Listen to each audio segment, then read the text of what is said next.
अस्सलामुअलैकुम। मेरा नाम अदनान अली है और आप देख रहे हैं इन्फो टेक्नो दानी। तो आज की जो वीडियो है उसका मौजू लैंग्वेज के बारे में है कि इस दुनिया में कितनी लैंग्वेज मोस्ट इम्पोर्टेंट वो इसमें डिस्कस करेंगे और इस दुनिया में बोली जाने वाली लैंग्वेज की क्या अहमियत है।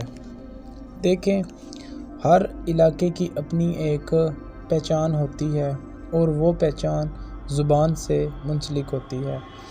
तो इसलिए हर इलाके में बोले जाने वाली ज़बान की एक अहमियत होती है और वहाँ के लोगों की अहमियत उस लैंग्वेज के साथ कनेक्ट होती है। मिसाल के तौर पे अगर हम इंडिया में रहते हैं तो इंडिया में संस्कृत, तमिल और जो हिंदी है वो बोली जाती है। तो इसी तरह अगर कोई भी इंडिया का जो बंदा है वो किसी फ़ॉरेन कंट्री में जाता है तो वहाँ पे जाके हिंदी बोलता है तो डेफ़िनेटली वहाँ के रहने वाले लोग जो हैं अगर तो हिंदी को समझते हैं तो डेफ़िनेटली उनकी जो डायरेक्शन है वो इंडिया की तरफ आएगी, क्योंकि हिंदी जो है वो इंडिया में बोली जाती है। तो इसलिए ज़बान की बहुत अहमियत है।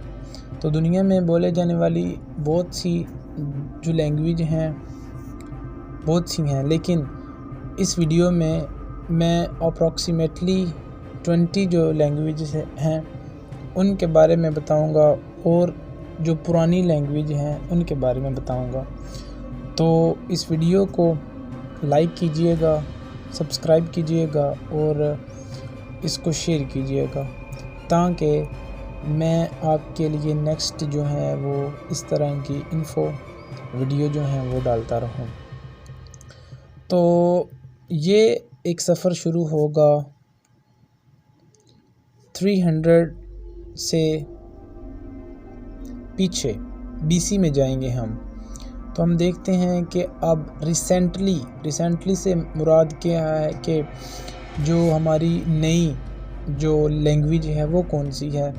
तो हम देखेंगे वो मॉडर्न इंग्लिश है। अब मॉडर्न इंग्लिश से मुराद ये नहीं है कि अगर ऑस्ट्रेलिया में कोई बंदा रहता है तो वो इंग्लिश प्योर बोलेगा, कतन ऐसा इसका मतलब नहीं है, क्योंकि जो प्योर इंग्लिश है वो ब्रिटिश इंग्लैंड वाले जो है वो बोलते हैं। तो मॉडर्न इंग्लिश जो है वो वहाँ से तल्लक़ रखती है।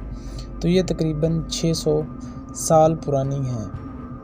दैन उसके बाद अगर हम दूसरी लैंग्वेज के बारे में देखें जो कि रिसेंटली है तो वो कोरियन लैंग्वेज है, जो कि तकरीबन 650 के लगभग जो है वो इसकी शुरुआत होती है।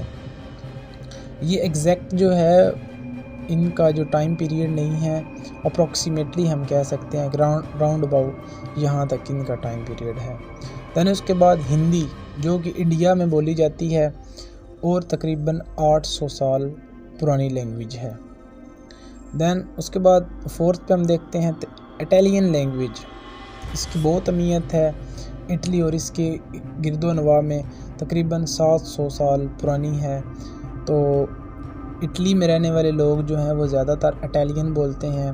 तो मेरा भी मशवरा यही है कि जो लोग इटली में जाते हैं उनको थोड़ी बहुत इटालियन जो है वो आनी चाहिए।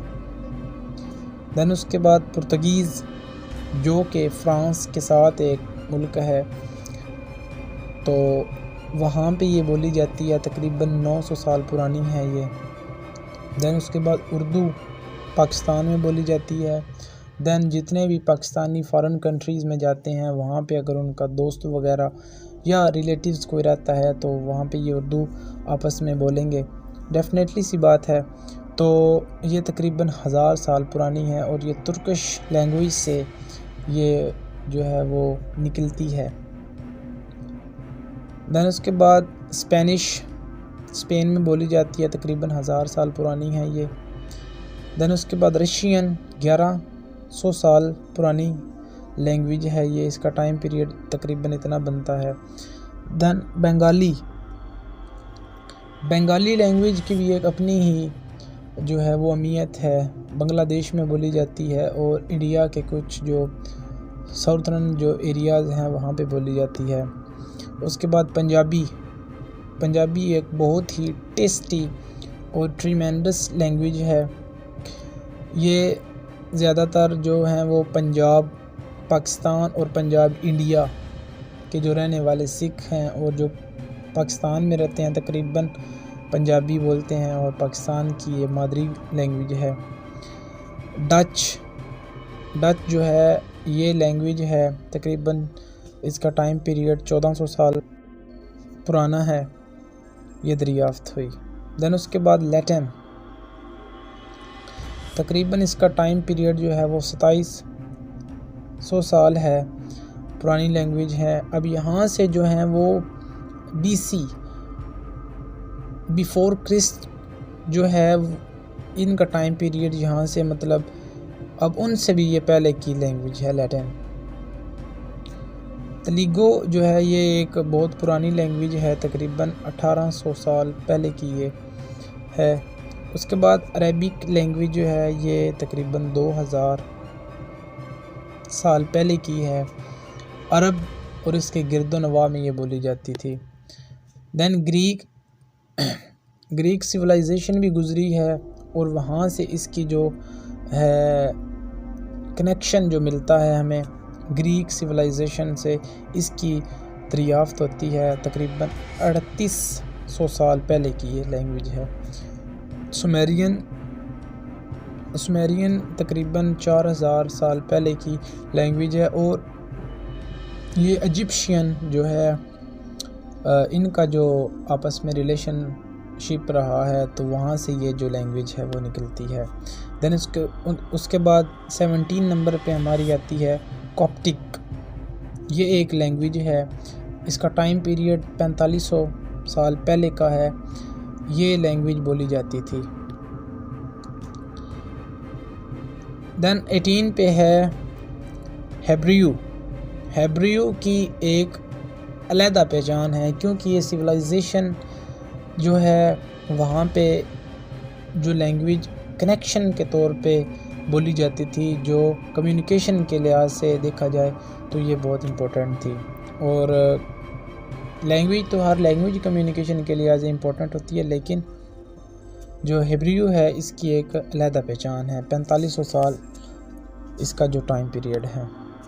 देन सेकंड लास्ट जो है संस्कृत बहुत इम्पोर्टेंट लैंग्वेज है, ये बोली जाती है इंडिया के जो जितने भी मोस्ट इम्पोर्टेंट टेरिटरीज़ हैं वहाँ पे संस्कृत बोली जाती है। ये बहुत काफ़ी जो है वो पुरानी लैंग्वेज है, 5000 साल पुरानी इसका जो है वो हमें मिलता है, और इसका टाइम पीरियड भी 5000 साल पुराना है। तो ये जो जितनी भी बिफोर क्रिस्ट की जो लैंग्वेजेस रही हैं, ये सिविलाइजेशन में बोली जाती थी, कम्युनिकेशंस के लिहाज से बड़ी इम्पोर्टेंट थी ये वाली लैंग्वेज।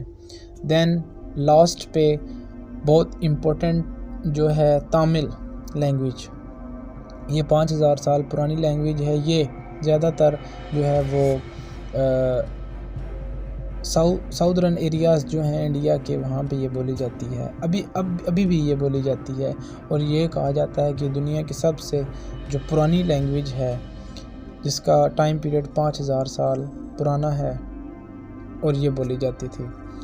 तो आई होप कि मेरी ये वीडियो आपके इल्म में कुछ ना कुछ इजाफ़ा कर गई होगी। तो अगर तो आपको ये वीडियो अच्छी लगी तो लाइक करना मत भूलिएगा। बहुत शुक्रिया।